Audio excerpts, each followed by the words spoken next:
मित्रों, शिव शक्ति एस्ट्रोलॉजी में आपका स्वागत है।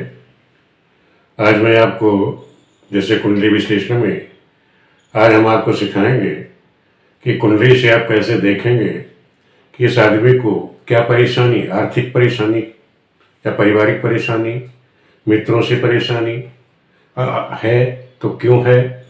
ऐसे हम देखेंगे कैसे, या इसको पारिवारिक मित्र संबंधी परेशानी है या नहीं है, अगर है तो क्यों है, कारण क्या है।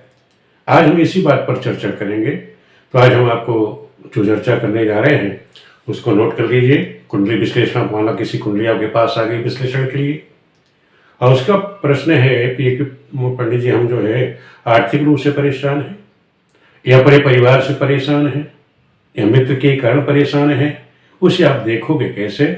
आज इसी को देखो। पहले आप नोट कर लीजिए कि धन व पारिवारिक चिंता के योग, या इससे दूर रहने वाले जो योग है, या पारिवारिक चिंता से जो दूर जिसको कोई चिंता नहीं परिवार की या आर्थिक चिंता नहीं है, उसका क्या योग होता है, और चिंता है तो क्यों है। आज इसी बात में हम चर्चा करेंगे। दो कुंडलियों के द्वारा मैं आपको उदाहरण के द्वारा भी समझा दूंगा। पहले आप लोग सूत्र नोट कर लेना, जैसे मैं आपको हमेशा सिखाता आता हूँ, या आप सबसे पहले इसका स्क्रीनशॉट ले लेना पूरे बोर्ड का, और फिर मैं आपको जैसे समझा रहा हूँ उसे आप लोग नोट कर लेना। पहले सूत्र नोट कर लीजिए कि हम देखेंगे क्या। पहले नोट कर लीजिए सूत्र नंबर 1 कि लग्न या लग्नेश, लग्न पर या लग्नेश, जो लग्न का स्वामी है वो शनि या शुक्र से दृष्ट हो, या लग्नेश या धनेश जो है लग्न का स्वामी, जो धन का स्वामी, क्या मतलब द्वितीय भाव का। धनेश कौन होता है? द्वितीय भाव का स्वामी। लग्नेश लग्न का स्वामी, ये दोनों अगर छठे, 8वें, 12वें भाव में स्थित हों तो क्या होता है, धन की और पारिवारिक चिंता के योग बनते हैं। पुनः समझ लीजिए, लग्न या लग्नेश, लग्न पर या लग्नेश पर शनि की युति हो या दृष्टि हो, यह लग्नेश शनि या शुक्र से दृष्ट हो, या लग्नेश और या धनेश जो हमारा है 6, 8, 12 में स्थित हो, तो क्या होता है, आर्थिक या धन की चिंता बनती है। दूसरा नोट कर लीजिए, द्वितीय स्थान में जो द्वितीय भाव हमारा है, दूसरे स्थान है, द्वितीय स्थान में या द्वितीय भाव का जो स्वामी है वो शनि या शुक्र से दृष्ट हो या युक्त हो, उसके साथ बैठा हो या उससे दृष्ट हो, या द्वितीय स्थान में इसकी राशि में बैठा हो। किसकी राशि में? जो द्वितीय स्थान में द्वितीय से जो है, यानी द्वितीय से जो है शुक्र या शनि की राशि में बैठा हो, स्थित हो, और द्वितीय और 6, 8 में हो, 6, 8, 12 में बैठा हो, या इसे किसी स्थान में बैठा हो। पहले पुनः समझ लीजिए, द्वितीय स्थान में, दूसरे स्थान में या द्वितीय यानी द्वितीय भाव का स्वामी शनि या शुक्र से युक्त या दृष्ट हो। द्वितीय स्थान में द्वितीय बैठा हो, वो शनि या शुक्र से दृष्ट हो रहा हो, या इसकी राशि में बैठा हो।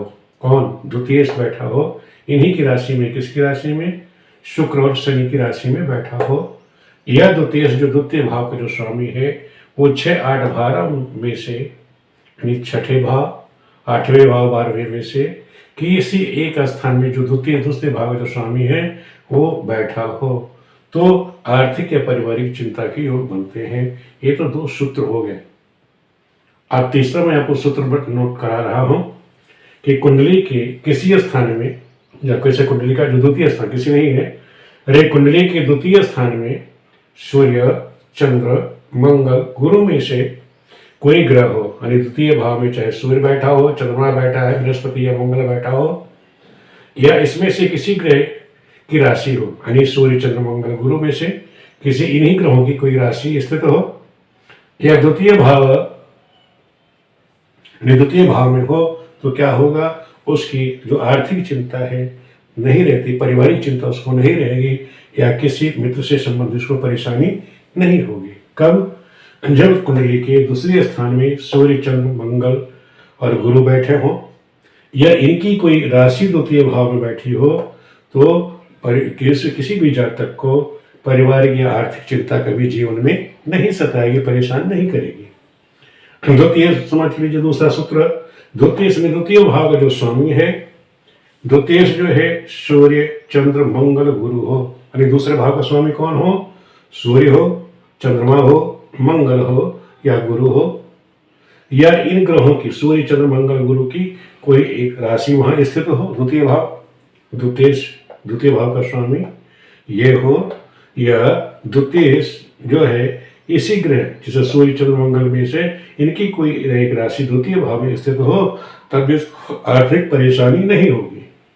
तीसरा सूत्र नोट कर लीजिए कि प्रथम स्थान किसको कहते हैं? लग्न को। लग्न में सूर्य हो, चंद्रमा हो, गुरु हो, मंगल बैठा हो, या इनकी कोई राशि हो। किसका? प्रथम लग्न में सूर्य चंद्र गुरु मंगल ये बैठे हो, ये तो ये ग्रह बैठी हो, या सूर्य की राशि सिंह राशि हो, चंद्रमा की कर्क राशि हो, बृहस्पति की धनु मीन राशि हो, मंगल की मेष वृश्चिक राशि हो, तो भी कोई जातक को आर्थिक या पारिवारिक चिंता नहीं होती। जातक जो है इन चिंताओं से मुक्त रहता है। ये तो हो गए आपके सूत्र। अब इन्हीं सूत्रों को हम कुंडली के द्वारा, उदाहरण के द्वारा आपको समझाते हैं।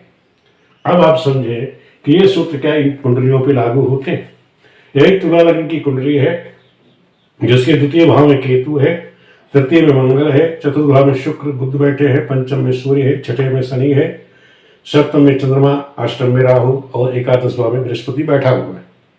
हम सूत्र को ले लेते हैं कि लग्न या लग्नेश पर शनि या शुक्र की दृष्टि हो।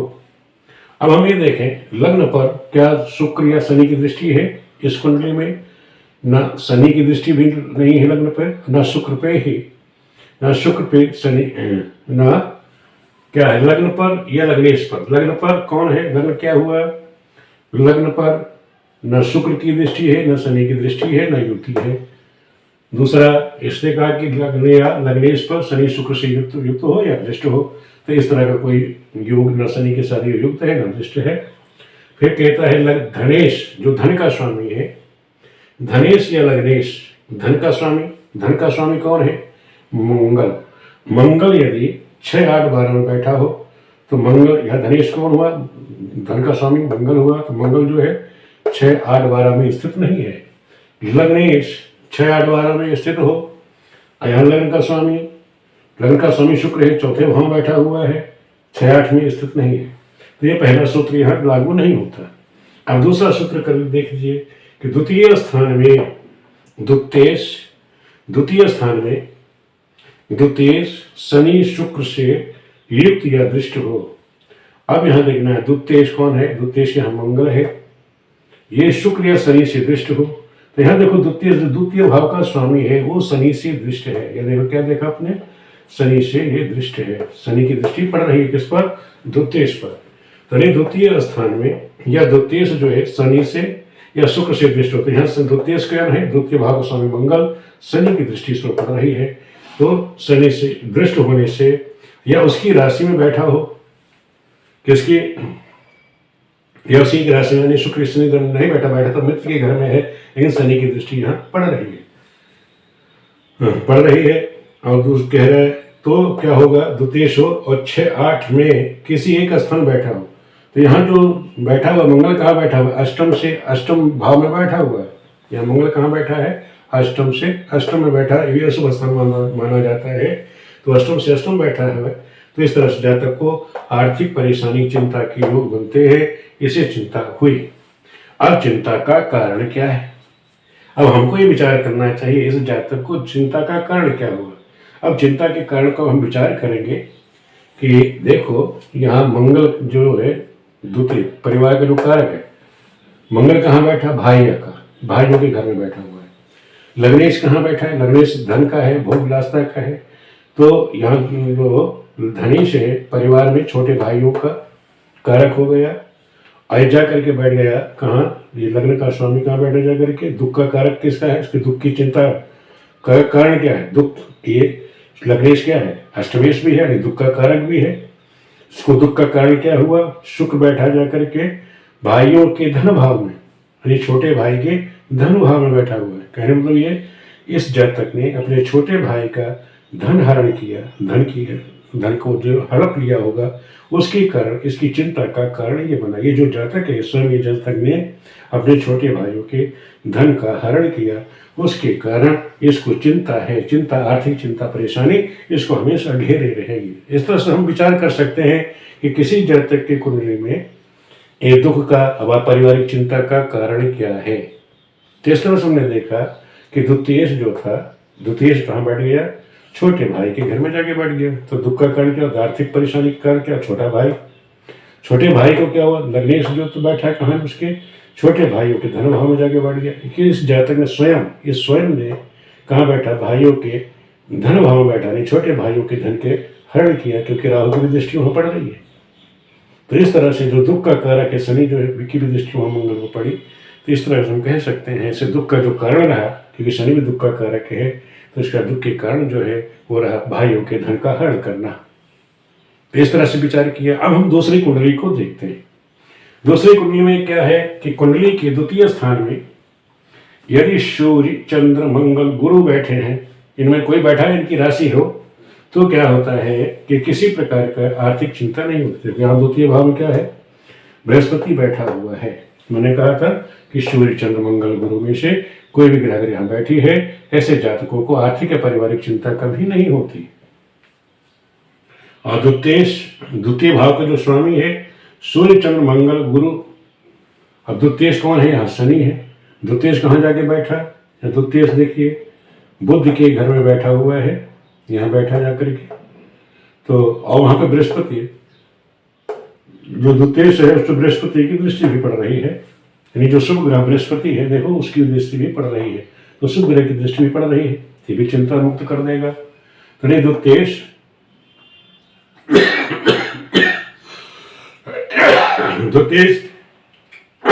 जो है सूर्य चंद्र मंगल गुरु हो या किसी एक ग्रह की राशि में बैठा, इनकी राशि में बैठा हो, तो यहाँ जो द्वितीय था बुध की राशि में बैठा है। बुध इसमें क्या है, त्रिकोण का स्वामी है, सब ग्रह के जो त्रिकोण का स्वामी उसी ही राशि में बैठा हुआ है। और बुध जो है अपना यहाँ देख लेना जो बैठा हुआ है, तो कहने का हम यह कभी कह सकते हैं कि यहाँ से शनि जो है 1 2 3 4 5 अपनी राशि से कहाँ बैठा हुआ है, पांचवें, दूसरी राशि से छठे बैठा हुआ है, ये भी शुभ योग बना रहा है। इस तरह आप कह सकते हो कि इस जातक के जीवन में पारिवारिक या आर्थिक परेशानी नहीं होगी। अगला सूत्र हम देख देते हैं। प्रथम स्थान में लग्न में सूर्य चंद्र गुरु हो या इनकी राशियां हो, तो हम देखते हैं यहाँ पे क्या है, शनि बैठा, शनि की राशि है, वहां राहु बैठा है। केंद्र में ध्यान रखो, केंद्र में जो भी ग्रह बैठती हैं वो अपना अशुभ फल नहीं देती। वो शुभ ग्रह हो चाहे पाप ग्रह बैठी हो, वो अपनी शुभता अगर अपनी शुभता देंगी, अशुभ फल की वो कमी कर देती। तो इन राशियों में किसी को हो तो जातक को आर्थिक परेशानी नहीं होती। तो ये तो हमने आपको इस तरह से सूत्र के द्वारा, हम सूत्रों के द्वारा देख सकते हैं। किसी जातक कुंडली हमारे पास आ गई तो हम विचार कैसे करें कि उसको आर्थिक परेशानी है नहीं है। तो हम कभी भी देखें कि किसी जातक कुंडली हमारे पास आ गई है तो द्वितीय स्थान में सबसे पहले हम ये देखेंगे कि द्वितीय भाव में जैसे यहाँ तक कुंडली में अगर बृहस्पति सूर्य चंद्र मंगल बैठे हैं तो समझ लेना कि उसको आर्थिक या पारिवारिक परेशानी नहीं होगी। या इन ग्रहों की राशि बैठी, सूर्य की सिंह राशि बैठी हो या सिंह राशि हो, चंद्रमा की कर्क राशि हो, मंगल की मेष वृश्चिक राशि हो, बृहस्पति की धनु या मीन राशि यहाँ होती, तब भी उनको आर्थिक परेशानी नहीं होती। दूसरा फिर समझ लीजिए कि जैसे यहाँ देखा हमने धन का जो स्वामी है, ये धन का स्वामी जाकर के बैठ गया छठे भाव में बैठा हुआ, कहाँ बैठा, छठे भाव में। अगर इन पर भी बृहस्पति की, सूर्य की, चंद्रमा की दृष्टि भी पड़ रही हो उस धन के भाव के स्वामी पर भी, तब भी उसको आर्थिक परेशानी। जहाँ शनि था द्वितीय भाव का स्वामी शनि छठे भाव में जो बैठा हुआ है, वहाँ बृहस्पति की जाके दृष्टि भी पड़ गई। और बृहस्पति क्या था, यहाँ धन के जो स्वामी थे उन्हीं के घर में बैठा हुआ है, उस शनि की दृष्टि पड़ रही है। तो शनि अपने घर को बर्बाद नहीं होने देगा, क्योंकि बृहस्पति बैठा ही शनि के घर में है। तो इसलिए इस जातक के जीवन में कभी कोई पारिवारिक आर्थिक परेशानी नहीं होगी, कुटुंब संबंधी परेशानी नहीं होगी। इस तरह से हमको एक कुंडली का विश्लेषण करना भी हमको आना चाहिए। माना किसी कुंडली हमारे पास आ गई, विश्लेषण की आ गई, तो हम कैसे देखें। अब पहले मैंने आपको बताया कि जो पहले कुंडली हमने लिया उसमें हमने आपको बताया कि धन भाव का जो स्वामी था वो कहाँ जाके बैठ गया, छोटे भाई के घर में बैठा। और वहाँ पे क्या हुआ कि शनि की दृष्टि, मैंने पता शुक्र या शनि की अगर दृष्टि पड़ जाती है द्वितीय पर, तो वहाँ समझ लेना कि पारिवारिक स्थिति खराब हो जाती है, परिवार में कोई ना कोई दिक्कत या परेशानी खड़ी हो जाती है। या द्वितीय भाव के स्वामी है, या यहाँ पर भी ध्यान रखो कि यहाँ शुक्र या शनि की राशि पड़ जाए। शनि शुक्र की राशि क्या है, मकर कुंभ राशि पड़ जाए, शुक्र की क्या है, तुला या वृष राशि पड़ जाए, तब भी समझ लेना परिवार में कोई ना दिक्कत या परेशानी यहाँ हमेशा खड़ी रहेगी। तो इस तरह से हमारे सामने कोई कुंडली आ जाए, या यहाँ का लॉर्ड छठे आठवें बैठ जाए, जैसे यार ये था मंगल था, अगर मंगल भी यार छठे आठवें 12वें बैठ जाता, जैसे यहाँ अष्टम से अष्टम बैठा हुआ है तब भी दुख का कारक है। तो इस तरह से तीसरा छठा आठवां 12वां भी कभी कभार ये दुख के कारक बन जाते हैं, कष्ट के कारक बन जाते हैं, चिंता दे देते हैं। तो इस तरह हमें कुंडली का विश्लेषण आज हमने करना आपको बताया कि धन और पारिवारिक चिंता के योग और उस पर उसको दूर करने के योग कैसे हम देखें। किसी कुंडली हमारे सामने आ गई, किसमें यह दुख है, पारिवारिक चिंता है, कुटुंब की आर्थिक परेशानी है नहीं है, या इसके है या नहीं है, इसका विचार करना मैंने आपको बताया। आप लोगों को विश्लेषण कैसे लग रहा आप लोग कमेंट करके जरूर बताइएगा, क्योंकि शादी विवाह में हम व्यस्त रहे तो इस पूरे 2 हफ्ते हम कोई वीडियो नहीं बना पाए आप लोगों के लिए, लेकिन अब थोड़ा सा समय मिलेगा तो हम आप लोगों के लिए कोशिश करेंगे जितना ज़्यादा से ज़्यादा वीडियो बना करके हम आप लोगों को समझा सकें, आप लोग उसका लाभ लीजिए। वीडियो देखने के लिए आप सभी मित्रों का बहुत बहुत धन्यवाद।